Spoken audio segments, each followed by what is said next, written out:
Just do a couple of openings. You do it. Well, you better say something. Okay. Well, I think you should say, welcome to Ricky Gervais show on, or whatever, podcast. I'm not on this, am I? Yeah. What am I doing here? Well, just saying hello. Hello? No! Let us do the introductions. We're doing 2 introductions in the 2 shows. Fuck me. The Ricky Gervais Show on Guardian Unlimited.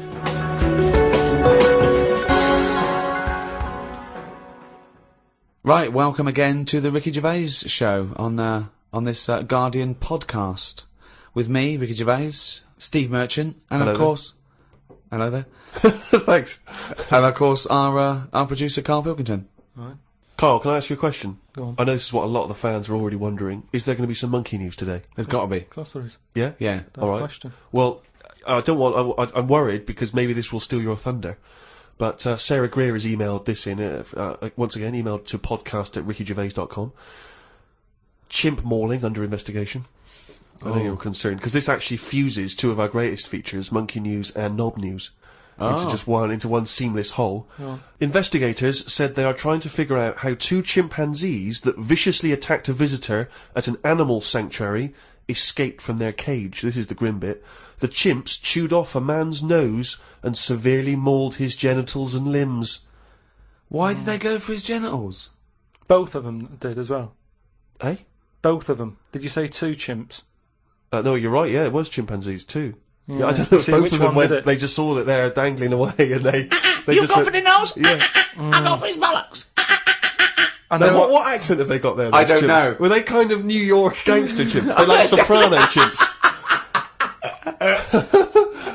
What happened to them anyway? What happened to what? The 2 guilty monkeys. Well, unfortunately, they were shot dead by the authorities. You see, that annoys me a bit. I know, but again, What are you talking about? They're attacking people's gonads! I know, but they were happy in an African jungle a couple of years ago. That's what they do, isn't it? That is what they do. That's what animals do. Animals fight. Do you remember when that bloke? So what are you supposed to do? You're supposed to let them just wander off into the local mall and maybe savage some young children? Or a bucket with a face paint on it? No, all I'm saying is you don't shoot them for doing what's natural to them. They Yes, didn't you want to. do. Why? If anything attacks anyone's balls... No, and but why bollocks, is it- no. Maybe they were shot during it. You're allowed to shoot something that's doing something. But if were they executed or were they shot in the attack? No, it says he shot them. Well, he shot them to death. I'm assuming he shot them to death as they were legging it off. But why aren't they just sort of tranquilised? Where was Why this? am Was I this in being a zoo? accused like it was my fault? Just because I happen to be reading Sarah Greer, who emailed it in, the one who should be getting a It bollocking. just annoys me how one way it's kind of like, we're trying to save the pandas, and then the next day someone's shooting them or whatever. I know it's not a panda, but all I'm saying So is it's double therefore the whole standards. argument falls apart, but go on. No, but what I'm saying is, what would happen? I've talked about this before, about St. George killed the last dragon, right? No, it didn't exist. It's the same thing though. No, there's never been any dragons. No. It's a mythical creature. Well, you don't By know mythical, that. it means we made this up, like the unicorn. I don't even understand. What was your point about the dragon? What's that got to do with because this? I'm saying out, like, why is it alright to be going around, going mental with a gun, shooting all the monkeys and killing them? Because one day we're going to run out. What are you talking about? How have you extrapolated from this one incident of a couple of testy, happy That's what monkeys? I'm saying. That's what I'm saying. One incident. They only did it once. They've got a bullet But they're in not their head. shooting around and making them extinct, are they? If they carry on like that, they will. But Well, it's up to the monkeys to stop attacking people's private parts. It's It's got got to be a give and take here, No, I'm come sorry. on. That monkey doesn't know why it's in a cage. It's not going, oh, this is for my own good. It's like, even if it's animal husbandry, they're not sitting there going, well, I'll tell you what, let's stay here, because it's, they're trying to do a nice little breeding programme here. Or we could get out and do what we do best, run amok, eat some bollocks, right, and have a good time. Right? They don't know what they're doing. They don't, and Carl's right, the poor little bastards get a bullet in the head. For what? And I'm saying, if they're attacking a human, shoot them to stop them, that's fine, okay? But if they're running away and they're, don't shoot them in the back like a coward. This was an animal sanctuary, though. So presumably they had quite a cushy time there, because most of the ones I've visited, they've always got it easy. They're But you hanging around don't- on tyres, they got comfy chairs, they're wanking. They're going berserk, they're loving it. So, you say that, I think I don't know, I just think there was something nasty, there was something a bit warped in these monkeys. I mean, But hang on a minute, you've just answered your own question there. You said they're in a sanctuary, so they haven't had a good upbringing. So they're going to be a bit more like madder than other monkeys, aren't they? Because that's where the ill ones go, isn't it? Sorry, what do you understand by sanctuary?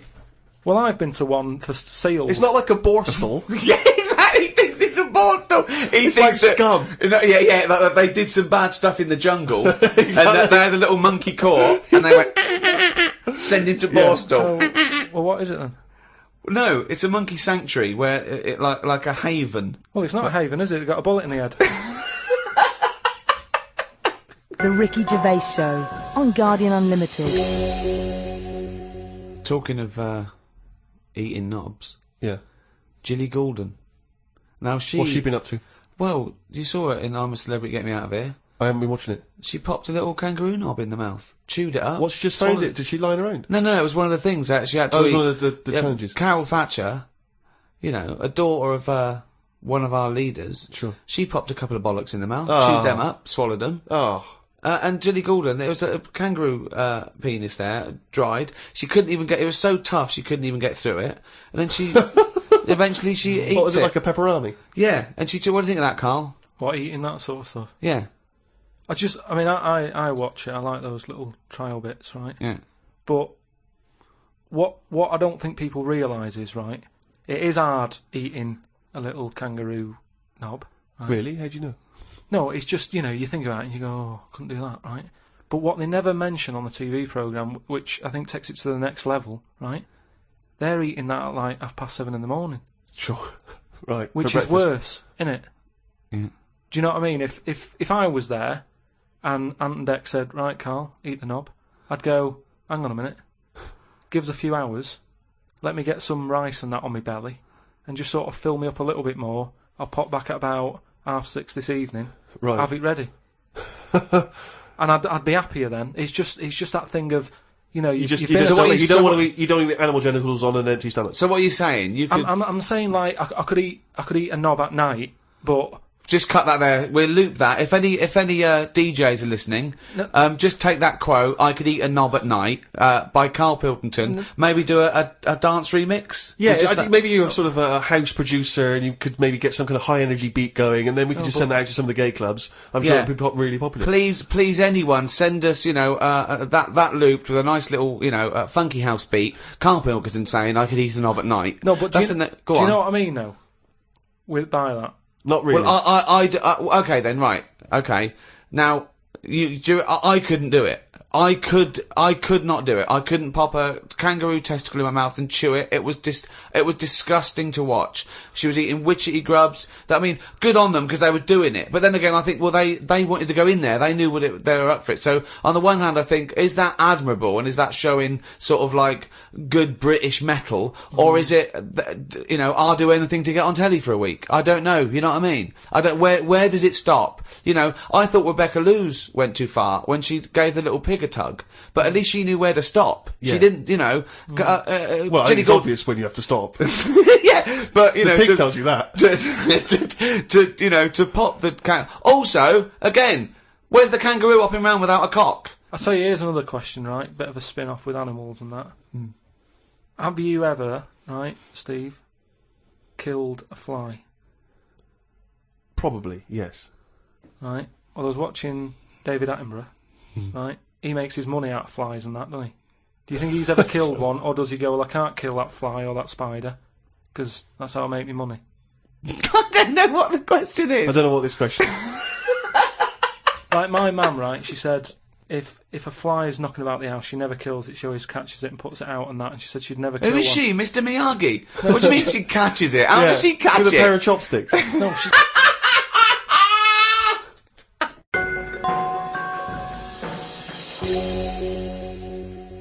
Rick, it's that time again. It's what everyone's waiting for. Can you do the jingle for us? Oh, chimpanzee, that monkey news. Right, this week, the monkey news is about, you know, we all know, like, you know, there's monkeys knocking about that aren't happy in this country. Sure. Isn't they? It is a big problem, yeah. It's an epidemic. So they've set up like this this sanctuary place Okay. where they all go. The ones that aren't happy in a zoo and what have you, it's getting them down. They can phone a number and they'll come and pick them up. Pop them in this house place, right? And basically they can run riot in there. Yeah. They get freedom to sort of cheer themselves up. It's like, don't have a go at them. If they want to do such a thing, let them have a go and whatever, Yeah, right? yeah. there's 3 people running this place, right? And one of them... Sorry, where is this place for wayward chimps who don't like the zoo? What are you talking about? A house where they can do what they want? I'm not sure where it is. That's a surprise. Go on. But there's this place anyway. It doesn't matter where it is, does it? At the end of the day, I'm just telling you what the problem is. We haven't got to the problem bit yet. Go on. I'm just building up to it, right? So these monkeys, big house and that, PlayStation, anything they want. gym, all that lot. Swimming. Jim. So anyway, I'll cut to the chase. Whatever. One of them wanted to mess about with the woman's breasts. Right? Which woman's breasts? The woman who works there. Right. Right. And she was like, right, pack it in, we've all had a bit of fun. You've been in the gym and everything. She obviously, got a bit excited and that. He was fired up and that, ready for some more action and that. He's trying to have a go on this woman's breast, right? She was like, Have a go. She was like, no, you're not doing that. Pack it in and all that. The boss who's running the place was like, come on, let him have a go. No. Right, you're talking shit. I'm telling you what, I know sometimes I step over the mark and they made Right, up. This... so where is this place where... Well, 1, where is this house where chimps are allowed to do what they want? And 2, where is this place where one of the bosses, one of the human bosses, suggests to the other one, oh, and if the chimp wants to play with your tits, love, let the chimp play with his head. I've said before, Rick, will you please stop interrupting No, this but listen, news? it's alright, Steve, because what I'll do, I'll bring the link and you can put the link on the website and people can have a look at the proper story. I'm just giving it them in a headline form here. They can read the full thing. No, you've only read the headline form. I haven't read it. I sort of read like the first. It paragraph. was probably monkey feels a right tit, and you've extrapolated all this from that. So anyway, right? So he's there, and he's, so the boss says, "Yeah, you can have a group." The boss is saying, "Let him have a go." Come on, Rita. If monkey wants to play with nipples, let him. So she's like, "I'm not happy with this," and he's going, "Come on, you know the rules here. We've got to cheer these monkeys up." This is absolute. We valued it. Actually, no, and in the end, because she didn't allow it to happen, the fella bloke sacked her, got someone else in. This isn't made up. I will put the link on the website and everyone can have a look at it. But basically... I want to see the advert he put in the Guardian media page. I love that. Woman wanted to let chimp feel tits whenever it wants. Well, it's all up there. You're talking absolute shit again. Well, we'll see. That is no way that happened. The Ricky Gervais Show on Guardian Unlimited. Do you know the other week when I came up with like a different idea of how we can sort of make the world run and that? Can we just have a quick recap of that? Because I seem to remember it was a load of old arse. It was ridiculous. It was he was saying that the world is overpopulated, so the system would be where people were living too long and stuff. So what happens is people live till 78. I don't know how you can enforce that, right? Yeah. But when they die, they've got a little baby in their stomach, like a pip in an apple, that then carries on when they die. Right. It wasn't a theory. It wasn't an idea. It was the ramblings of a mental case. You're saying it's stupid, but someone's emailed in and said, "Oh yeah, that's pretty good." Yeah, and okay, I'm asking you again, was the letter written in shit? But anyway, listen, right, Did it say the mental home, Mars? I've been thinking about it, right, and if we can't do that, right, if that's a no to that, right. Well, it's not a question of whether we can do it or not. Just saying, if that's a no, right, I've been thinking It is a about... no. This is going to be brilliant. There's a lot of weird... I mean, you could win the Nobel Prize for this. But listen, there is a lot of ways in the world that some creatures and that go about sort of moving on, if you know what I mean. Evolution, you mean? Yeah, there's a lot of, like, on that David Attenborough programme that he's doing at the moment, he's always showing you little insects and what they've got to do, and there was one about a wasp, right, that had to fly about, right, for ages, looking out for a certain type of spider, right? It lays its egg in the When spider. I saw it, it whizzes down, Yeah. right? It lands on its back, so that he's got to get that right? It lands on it. I don't think the spider's up for anything. That isn't even aware of this is how things move about. He's not going, I've got to look out for a wasp. So all this is like, it's got to be perfect timing. Yeah. So this wasp dived down, right? Sat on the back of this spider. It injects it or something with a maggot or something, right? And then that maggot then lives off the spider for a bit. The spider knows it's got a maggot in it. No, it doesn't. It does. No, it doesn't. And it's making a web for it. It goes, I've got something to look after here now. I've got responsibilities. It makes a web, right? It sort of reverses into it and puts the maggot on the web. The maggot sort of clings onto the web. Spider's there. Maggot eats the spider, and then it moves on. if I came up with that idea for like a method, you'd say that's never going to happen. No, wait, Carl! It's not the fact that you came up with the idea, right, for an old lady dying at 78 with a baby growing in her that then lives on. It's nonsense. It's no idea. It's how can it be enforced? It's like, so even if scientists thought that was the best idea in the world, how would they enforce it? What I'm Who's saying going to go, that's a good idea, we've never thought of that. Yes, but what I'm saying Get in is, Elsie. who told the wasp to look out for that spider, to go on its back, to do, you know... What do you We've mean, who explained told this the wasp? before to It's you. evolution, it's natural selection. Yeah, but I can understand, you know, we've chatted about it before about giraffes having a long neck, but you're talking about a wasp and a spider who... That's as because far as you're I'm attributing thought and will behind their behaviour. Behaviour in humans is linked with a free will. Yeah, but most of what we do, say like how we have a kid at the moment, you don't just jump on the back of a woman and go, there you go, love, and then a baby pops out. You do if you come from Bristol. No, what I'm saying is, right, it's all, you build up to it, don't you? You have that bit of a chat and you go, right, how's it going? Yeah, and you get on and that, and then a little baby will come out. This is the most... Wait. Well, I want to go back to the dating procedure there. You have a chat, you go, alright, and then a little baby comes out. That's extraordinary. This is amazing. No, I'm Man sorry. alive. This I tell is you- incredible. I tell you, two-bit radio's gain was secondary school's loss. It really What was. I'm saying is, This is my first Pilgrim book. Unbelievable. what I mean is, we all get on. What I'm saying is, at what point is a wasp ever going to have a chat with a spider or meet up with it? I don't even understand where we are now in this At conversation. what point is a wasp going to ever have a chat with a spider? What world do you live in? What's in your head? No, but- I can't believe it. Carl, what point is a wasp ever going to have a chat with a spider? So in some kind of weird insect nightclub, these wasps and these maggots are meeting, they're getting on. Is that how you're imagining but it? that's what I'm saying to you. What No, are the but- odds on that actually happening? Listen. You're thinking because behaviour in lower forms of life is purely chemical. It's purely, it bypasses any form of consciousness. Right? There's a parasite. That's like a flatworm, a platyhelminth, or it might be a nematode. It's some sort of invertebrate. off. Yeah. That it lays its egg. The beginning of its cycle is in a stickleback. Okay, and it literally has to change the stickleback's behaviour. Okay, because it has to get into a warm-blooded animal to complete its cycle. So what it does is, this parasite makes the stickleback not flee from the shadow of a heron. So it makes the stickleback get eaten, right? So it then is in the belly of a warm-blooded animal and it can complete its life cycle. But at no point is the nematode or the platyhelminth, whatever it is, going, slow down, there's a heron coming, stay here, stay here, stay here. And the stickleback going, why? I don't want to stay, there's a heron. There's no conversation. It's not they get together and go, listen, I've got something that might be mutually beneficial to both of us. I need to get into a heron. You like to be eaten by a heron? No, I don't. Where's this conversation with Yes, a wasp? you do. It's got Jedi Yes, powers. you do. No, all I'm saying is, you know, the idea that I came up with, you're sort of saying that's a crazy Can I just, It's not sorry, an before idea, you it's carry on, not can I an just say, idea. how many times have we heard all I'm saying is, and then Yeah. such a stream of nonsense Yeah. that it's blown our minds? No, but that's all I'm saying. That, you know, what you've just explained there with the heron having to knock about and for a flea to be sat in the shade and that.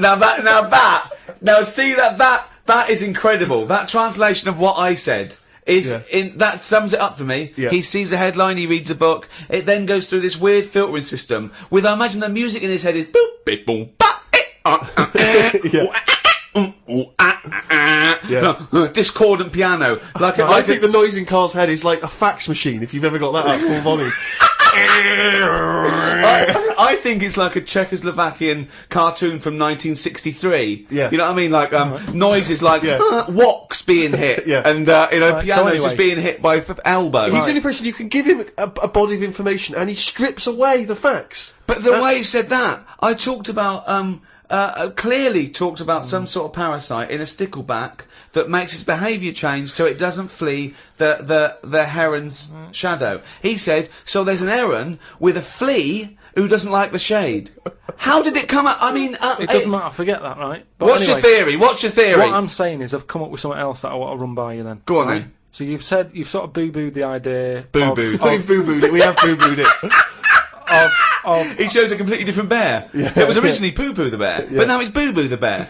Brilliant. So you've said no to, the old woman having a kid, right, Yeah. before she dies. What about if we do it the other way, right? Ah. Go on. Somehow, I don't know how A yet. kid has an old lady? That's what it's going to be, isn't it? A child gives birth to an old man. No. Right. What I'm saying is, right, Go on. work the other way round. Come on then. So if somehow we can inject something in like a body that's just died, right? Listen to this. Imagine this as notes. So- when he hands it into the Nobel people, Yeah. and they go, if there's a way that we can inject something, and they go, well, what? Well, I don't know the chemical formula, but something HO2. Right. So anyway, so you inject it in the temple. He's narrowed it down to the temple. Well, that's Fine. right. Yes, you inject something. So you inject it in. What are you? Who are you injecting?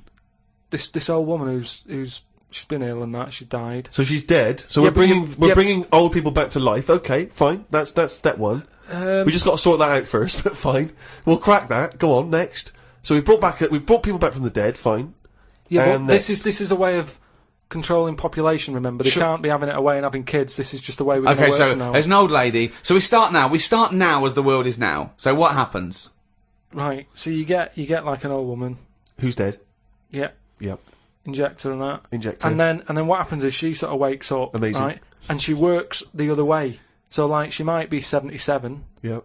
and then she'll have a birthday. She's 76, and she's working that way. Right. If you know what I mean. Okay. Are you with me? No, keep it. Because the thing is, you've got. No I'm idea. really scared. Yeah. I'm really scared. This is the maddest thing you've ever said. Yeah. This is madder than the old lady with the pit like an apple in her belly. It sort of did work. This is No, it didn't work. It worked in your head. It's like a dream that you wake up and go, oh, I've got a great theory. And This is it. Let me just tell you the on then. ending, because the endings works out a bit better. Go on. What I'm saying is, when you die, at the age of 78. 9 months, What? at the age of 9 months, because that's when you come out, What do you mean when you die at the age of you're 9 not scared of dying because you're now a baby, so you don't know what's going on anyway. So there's no So fear. you missed out a bit here. So this woman, literally gets younger and younger? I think Yeah. when she's in her 20s, she's in her old age, Rick. Yeah, but it doesn't matter because that's the fun part of your life, isn't it? When you're 20 and you've got all your energy and that. So before you die, you're actually having a good life rather than it being the other way around. But does she do different stuff than she did on the way up?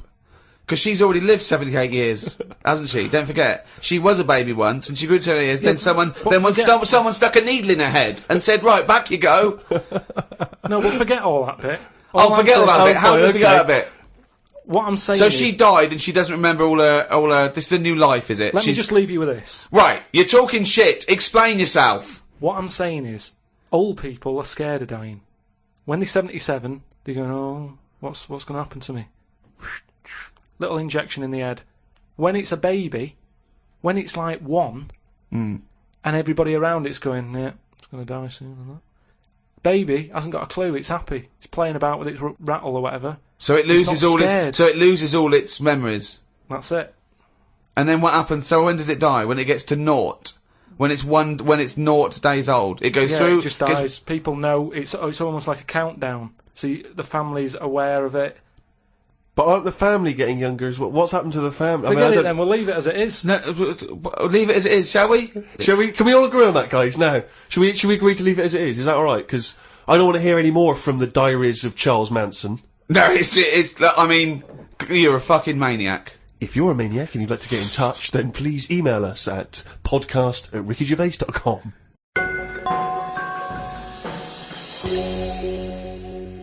Doing a bit of Christmas shopping, Rick, the other day, and I was travelling around on the tube, the London Underground, the subway system for our American friends, And, as you know, but people around the world may not be so familiar, there's a recorded voice that you sometimes get on the tube that says, mind the gap. Oh yeah, before you open the door, Yeah. mind the gap. And the reason is that sometimes in some stations there is a gap between the train and the platform, and obviously, theoretically you could fall down And it's there or different whatever. sizes, so just that little reminder, mind the gap. You look down, it's safe. Just makes you stop. Seems to make sense. Yeah. Saw a kid, teenager, wearing a t-shirt, don't know where he bought it. It just said, fuck the gap. He was tired of it. Yeah, he didn't want to mind the gap. But what I like is, what's he protesting about? I don't you know. What I know. mean? It's not the police or the man keeping you down. That's just good, sensible health and safety information. That's like saying fuck looking both ways before I cross Yeah. the road. Screw penicillin. I know. No, do you know what? I'm going to drink and I am going to use threshing machinery. And I don't give a damn. I love that about teenagers, that kind of, screw you sort of mentality, but it's kind of blind, isn't it? It just, anything's a target, anything's valid. When I was a teenager, I think maybe 17, I had a t-shirt. I was rallying against just stuff, really. It was slightly more abstract than the gap. I wasn't specifically against the gap. It just said bullshit. Just in general, bullshit. You were raging against the machine. I would just go, yeah, people say, hey, what are you, I just open I go, bullshit, alright? Just bullshit. But I assume that these forms of protest have never made any dent in anything in the world. Because I remember when there was all these protests against the war, a couple of months back, and there was one guy, so there was a huge march in London, as you know, and they did these all around the world, didn't they? But there was thousands of people in London. There was one guy, he was riding around on a 3-wheeled bike, wearing a jester's hat, blowing a horn. That was his form of protest against the war. Was it like, what sort of horn was it? It was one of those sort of hunting horns. Well, he was showing him, he was saying, this is what I believe. Yeah. And if that doesn't change people's opinions, I don't know what will. But I like the idea of Bush, just about to invade Iraq, and just the news comes through from his chief of staff. And Bush goes, George. What is it? What? No, listen, seriously, we've got some information coming in from London. Go on. I know you're thinking of invading Iraq. Definitely, but, yeah, why? Well, let's just think about it, because there's Go a on. guy riding around on a 3-wheeled bike. Oh. He's not got the regular 2, he's gone for 3 wheels.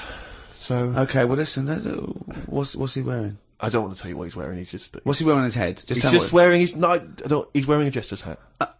Okay, no, well, calm down, it's not that bad.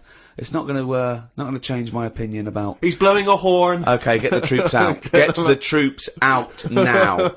What do they think they're doing? You've got to get involved in the... I saw a girl once again, a teenage girl. I was behind her on the tube, and she had this bag, like a rucksack, and it was kind of black, and it had painted in Tipex. It had a picture of George Bush, but he was kind of in the sights of a rifle, and it sort of said "Stop the war," and it had a Barbie's head, but it was severed, and the hair was scraped back, and she'd been made up to look kind of devilish, and there were sort of CND signs, and there was no to war and all this, and and I sort of wanted to tap her on the shoulder and say, are you actually getting involved in stopping the war, or have you been working mainly on this bag? Yeah, Because that must have taken you at time. least a couple of days.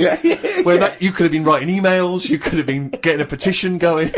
Oh dear. Carl, have you ever been into that sort of teenage rebellion, teenage protest? What, to sort of stop stuff going on and that? Yeah. Or just, making your views heard. I don't really like people knowing what I'm thinking and that. Right. There's no way anyone can know what you're thinking. No, but even Is with that why you're doing a radio experimentation, show where you spout off your nonsense ideas every week? No, but what I mean is... a team of surgeons could fiddle around in your head for a couple of days and they still wouldn't know what you were thinking. No, I know what you're thinking. Exactly. You're thinking, could a monkey ever be president? At this moment, aren't you? But I don't like anyone that, like all those badges that you're talking about, like, save the whale and all that. I don't like the idea that when I get on a tube and someone sees that, they sort of know that I want to save the whale. I don't like people knowing, even to the point of... It gives you a disadvantage in life, doesn't it? But just knowing stuff like when you get on a tube and say if you've been shopping, right, and you've had to buy an ironing board, I hate it that people sort of look at what you've got and go, oh, he's doing some ironing. Right, okay. That's got to be rare. I mean, you can't have bought more than 5 or 6 ironing boards in your adult life. life. I don't mean just ironing boards. I mean like anything big where they can't wrap it, so they just put a carrier bag round a little bit of it, and everyone can see what you've just It's bought. weird because I bought an ironing board last week from Argos, and I did feel a little bit self-conscious. There you go. Because I thought people thinking, he's 30, why hasn't he got an ironing board yet? Yeah. No wonder he's a scruffy I bastard. pretend I'm going surfing whenever I buy an ironing board. I just make sure I go in Bermuda shorts and sunglasses, and I just walk down the street 'Cause and I I go, surfing USA, and they think, hey, there's a dude going to the beach. I pop on a bus, go home and do some ironing. Yeah. Wait a minute, what's that on his t-shirt? Bullshit. He's radical. I get still faintly embarrassed buying toilet paper. Yeah. I always have to buy something else to go with it. Yeah. I don't like, because if you just A buy that on its newspaper. own, if you buy it on its own, it's obvious that you're off for you're a dying shit, for yeah. one, Yeah. and it's like, I haven't got any in. Yeah. Whereas if you just chuck it in with a pot noodle, it's like, well, he's eating and he's thinking about later. Whatever. But Yeah, it's if you that- buy it on its own, you know that you've got none in the house and you've just rushed across the street to get Definitely. some. Because especially if you're still in your slippers.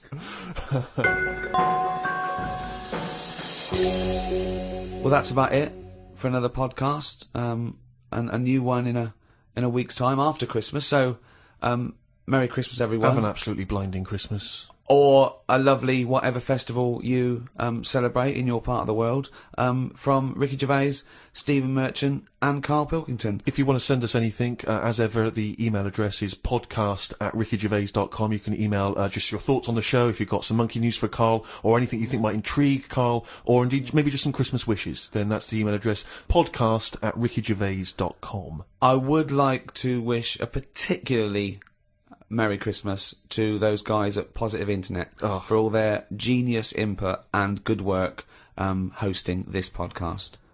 Goodbye. Merry Christmas. The Ricky Gervais Show on Guardian Unlimited.